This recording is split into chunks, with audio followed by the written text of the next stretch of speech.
Hey there, cats and kitties. I am the Blues Man, Johnny Blues. With this video, I'll be discussing my thoughts on episode 10 of the anime series, Hitsugi no Chaika. And effectively, Chaika, Toru, and Akari have made their way into the Gavarni domain in this episode. You know, they're pretty much still trying to track down magic fuel and everything like that, the fossil fuel they need, which this town that they've entered is supposed to be the one who produces, you know, it en masse. But of course, they're being led astray because a lot of that fossil fuel is going directly to the flying fortress Sawada, seemingly in command of Gavarni himself. And it's very interesting, the sort of ominous undertones that are going on, because all of the townswomen are almost non-existent. You know, essentially we're finding out that under the guise of their willingness to serve, they're essentially being kidnapped and brought up to this fortress for some nefarious means or another. And it's still unclear by the end of the episode what that all amounts to, but these women are going missing. They're being held captive for one reason or another, and maybe it's something along the lines of, you know, Gavarni, whoever is in command, as we find out in this episode, it's not who we suspect. Maybe they figure, you know, an opposing faction would be less inclined to fire upon them if they have in their storage, you know, a bunch of innocents, something along those lines, perhaps. But in any case, you know, Chaika, Toru, and Akari, they realize they have to get aboard this thing, because if Gavarni's holed up there, that's probably where the relics he commands are in tow as well. And they realize after pulling some recon with Frederica that it's not going to be that easy to get into this place. They need someone on the inside. So essentially, Akari, you know, puts a hoodie over her head and ends up becoming part of this group of women who are being sort of beamed up there through magic prowess by, as we find out, the wizard advisor of Gavarni, Grad Lancia. And all of these women, you know, Akari among them, are brought up into there, so, you know, whatever the purpose is they're going to be utilized for can be done, can be made to happen.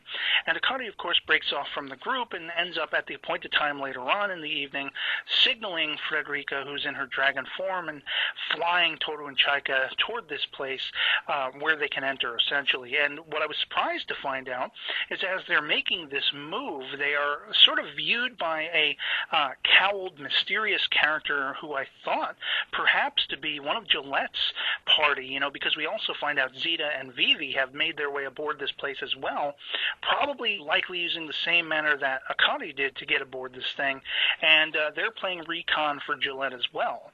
Now, as this is all going on, once the factions are aboard, you know, basically Toru, Akari, Chaika, and Frederica come under attack by these soldiers that I have to believe are probably magically, you know, induced or are controlled by some kind of magic, and I would wonder even if these are the women that are being brought up here, because there is some level of mind control that's going on. As we see, you know, essentially their party gets broken apart. Chaika and Toru go one way, Akari ends up trying to fend off all these attacks. She ends up being bested by these giant soldiers, seemingly in suits of armor and everything, and she's brought, as it happens, to Grad Lancia and the real overseer of this entire event, the son of this Gavarni, Ricardo, who is a just malicious, psychopathic, you know, beyond reproach. He basically, while stabbing Akari in the chest very lightly, telling her he's going to cut her up into little shreds and pieces, that he has done this to his father, his mother, his siblings.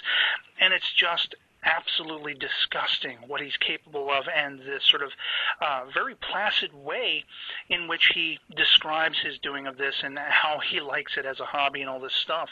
And this does not bode well for all the women who have been captured and brought up here. Of course, if they're not being put to work as brainwashed soldiers, chances are they're letting this little bastard have his way with them and all that kind of stuff.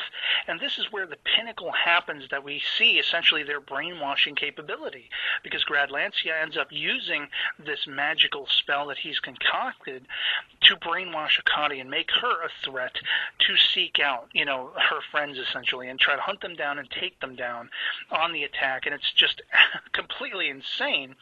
Ramping up even further the insanity is, of course, as Gillette finally gets the message from his commander in the Six Nations, the allied forces of the Six Nations are going to be going on the attack because they feel like Gavarni has lost his mind. He's, you know, basically mutinying against this whole collected effort. effort, and they are mobilizing a response, flying fortress, the Stratus, plus an entire league of soldiers and stuff to bring this thing down. An oncoming war, the likes of which nobody can even comprehend, seems to be about to unfold. And by the time we end this episode, of course, they've encountered this cloaked girl once again, calling herself Layla.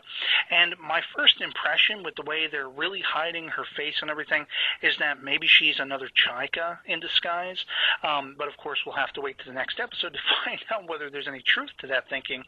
But essentially, she leads Toru and Chaika astray because she's trying to get Chaika under control by some means, and of course they come under attack by more of these gigantic armor-suited soldiers, and after Toru has put up enough of a fight, and this Layla has gotten Chaika away from him into an elevator, bringing her probably up to the command center, he sees that Layla smiles, and just as he's about to, air his frustration with a scream, down from the ceiling comes Akari. Now, amidst all of this, I forgot to mention, Frederica, in the opening attack, is seemingly stabbed through the chest and falls to the bottom of this cavernous innards of this flying fortress, and Toru believes that she's probably okay, and she's probably going to be making her way up toward the top and everything, and I kind of side with him that, she says herself, there's a level of immortality, but if she's shot in the brain or something, or her head's chopped off, she'll likely die. But I'm assuming, as Toru does, because she is a dragoon, she can heal herself of this wound,